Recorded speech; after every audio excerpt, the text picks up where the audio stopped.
Chỉ cần không bệnh tật, không vướng nợ nần, cả nhà vẫn mạnh khỏe, bình an, thì đó đã là phúc phần lớn nhất trong đời rồi.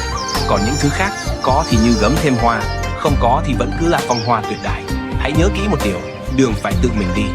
Nếu người khác nói bạn vài câu mà bạn đã không chịu nổi, vì vài lời nói mà bị phiền đến ăn không ngon, ngủ không yên, bạn thử nghĩ xem mình yếu đuối đến mức nào.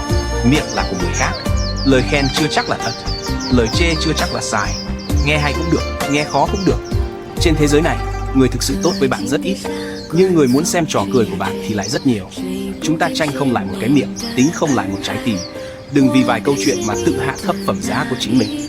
Đừng chứng minh, đừng hơn thua, đừng mất thời gian với những điều không đáng. Sống sao cho ngay thẳng với mình. Ai tử tế, mình đáp lại. Ai giả dối, mình lặng lẽ rời đi. Không cần sân si, không cần hằn học, không cần giải thích.